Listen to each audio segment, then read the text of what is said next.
सुबह उठो तो दिल्ली की सड़कें धुंध सी भरी नजर आती हैं और लोग पूछते हैं ये स्मोग है या फिर फोग। सच बात तो ये है कि कई बार जो हम फोग समझते हैं वो एक्चुअली पॉल्यूटेड स्मोग होता है जो हेल्थ के लिए डेंजरस होता है। IQ एयर की एनुअल रिपोर्ट के अकॉर्डिंग दिल्ली सहित इंडिया के बहुत सारे शहरों को उन्होंने दुनिया के सबसे पॉल्यूटेड सिटीज में रखा है। तो आज की इस वीडियो का मोटिव क्लियर है कि सबसे पहले हम ये समझेंगे कि आखिर दिल्ली में पोल्यूशन इतना हो क्यों रहा है। बहुत से लोग ये कहते हैं कि दिवाली के बाद ऑटोमेटिकली दिल्ली की हवा खराब हो जाती है और पॉल्यूटेड हो जाती है, तो क्या ये रीजन सही है या फिर नहीं।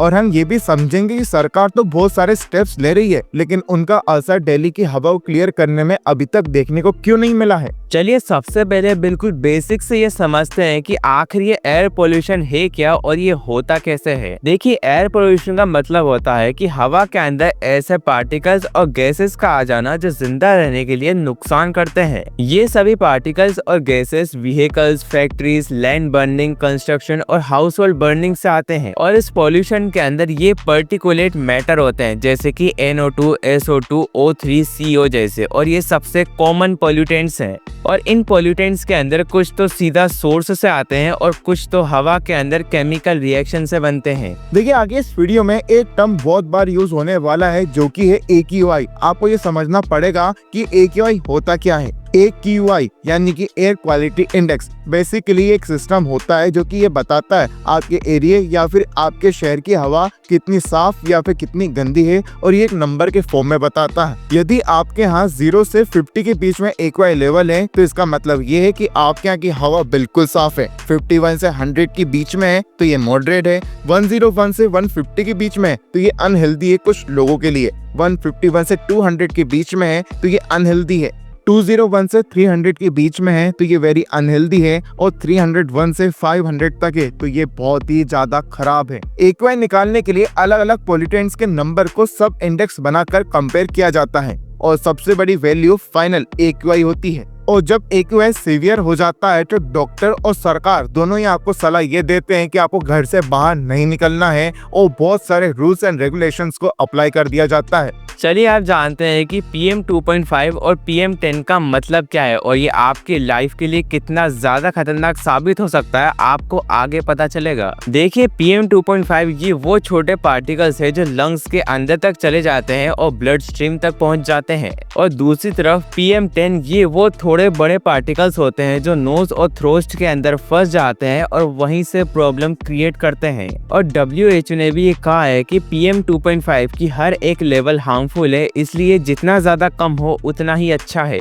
और साइंटिफिक स्टडीज ने भी बताया है कि PM 2.5 की लॉन्ग टर्म की वजह से इससे ही सबसे ज्यादा हेल्थ इश्यूज होते हैं। तो चलिए अब ये समझते हैं कि आखिर दिल्ली में इतना ज्यादा पोल्यूशन क्यों हो जाता है। देखिए, दिल्ली में पोल्यूशन का जो मेन रीजन है वो है ट्रैफिक और व्हीकल एमिशंस, जो कि पार्टिकुलेट और गैसियस पोल्यूटेंट्स फैलाते हैं। और दूसरा मेन रीजन है इंडस्ट्रीज और पावर प्लांट से निकलने वाला स्मोक, जो कि अपने साथ सल्फर और नाइट्रोजन कंपाउंड्स लेकर आता है। तीसरा सबसे बड़ा रीजन है कंस्ट्रक्शन साइट्स और रोड डस्ट, जो कि PM 10 का एक बड़ा सोर्स माना जाता है। और चौथा रीजन है पराली यानी कि स्टबल बर्निंग से भी नवंबर में दिल्ली की हवा खराब हो जाती है। देखिए, बहुत से लोग ये मानते हैं कि दिवाली के बाद दिल्ली की हवा खराब हो जाती है और AQI लेवल तेजी से बढ़ जाता है। हाँ, ये बात सच है, लेकिन ये शॉर्ट टर्म है क्योंकि दिवाली हमेशा नहीं रहती, लेकिन दिल्ली में पोल्यूशन हमेशा बना रहता है। और लास्ट में वेदर फैक्टर जैसे टेम्परेचर इन्वर्जन ये पोल्यूटेंट्स को जमीन के पास ही रोक देते हैं,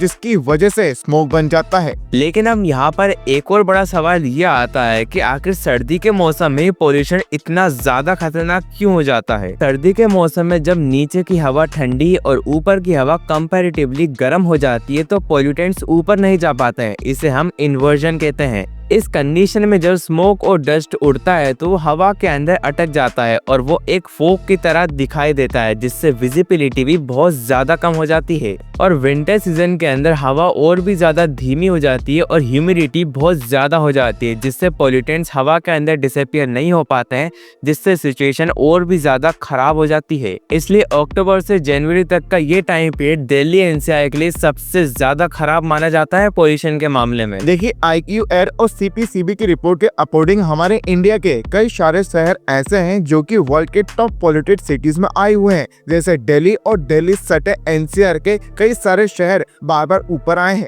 कुछ छोटे शहर और बॉर्डर एरिया में एवरेज PM 2.5 से ज्यादा गया है। इसका मतलब ये है कि ये जो समस्या है सिर्फ मेट्रो सिटीज में नहीं है बल्कि छोटे शहरों में भी अब पोल्यूशन का कहर देखने को मिल रहा है। और दिल्ली के बाद सबसे ज्यादा असर पोल्यूशन का उत्तर भारत में देखने को मिलता है। चलिए अब ये जानते हैं कि आखिर इस पोल्यूशन का हमारी ह्यूमन हेल्थ के ऊपर क्या असर होता है। देखिए, एयर पोल्यूशन से शॉर्ट टर्म के अंदर आंखों में जलन होना, खांसी होना और सांस लेने में दिक्कत होना, ये कुछ शॉर्ट टर्म सिम्टम्स है एयर पोल्यूशन के। और दूसरी तरफ लॉन्ग टर्म में देखा जाए तो हार्ट डिजीज, स्ट्रोक और लंग कैंसर जैसी सीवियर प्रॉब्लम हो सकती है। और ग्लोबल स्टडीज और इंडियन स्पेक रिपोर्ट्स भी ये बताती हैं कि मिलियंस ऑफ पीपल की मौत हो चुकी है अब तक PM 2.5 के एक्सपोजर से। और इसके अंदर ज्यादातर बच्चे और बुजुर्ग हैं जिन्हें पहले से कोई ना कोई बीमारी थी। तो देखिए, आपने ये तो समझ लिया कि आपको इससे क्या क्या हेल्थ इश्यूज हो सकते हैं, लेकिन आपको एक और बात बता दूं, सिर्फ हेल्थ इश्यूज नहीं, इस पे इकोनॉमिक पर भी एक बहुत बड़ा नेगेटिव इम्पैक्ट पड़ता है। देखिए, एयर पोल्यूशन से सबसे पहले तो हेल्थ के कॉस्ट बढ़ जाते हैं, लोग अपने कामों को ठीक से नहीं कर पाते, जिससे प्रोडक्टिविटी और GDP में भी एक नेगेटिव असर देखने को मिलता है। देखिए, साल 2019 में वर्ल्ड बैंक ने एक एस्टिमेट दिया था कि पोल्यूशन की वजह से भारत को करीब $36.8 बिलियन का लॉस हुआ, और जो कि हमारे GDP का एक बड़ा हिस्सा है। स्कूल बंद हो जाते हैं, टूरिज्म और डेली एक्टिविटीज भी कम होने से सोशल लाइफ और लोकल इकोनॉमी पर भी बुरा असर पड़ता है। चलिए अब ये देखते हैं कि सरकार ने अब तक कितने बड़े कदम लिए हैं इस पोल्यूशन को कंट्रोल करने के लिए। देखिए, सेंट्रल गवर्नमेंट ने साल 2019 के अंदर एक नेशनल क्लीन एयर प्रोग्राम रखा था, जिसके अंदर उन्होंने कुछ सिलेक्टेड सिटीज के पोल्यूशन को क्लीन करने के कुछ टारगेट रखे थे। और दूसरी तरफ दिल्ली NCR के लिए एक ग्रेडेड रेस्पॉन्स एक्शन प्लान तैयार किया गया था, जिसमें इमरजेंसी मेजर्स लिए गए थे पोल्यूशन को कंट्रोल करने के लिए, जैसे कि BS6 नॉर्म्स, CNG अडॉप्शन और ऑड इवन जैसे मेजर से कुछ जुडिशियल इम्प्रूवमेंट तो आए हैं, लेकिन अभी तक हालात सुधरे नहीं हैं।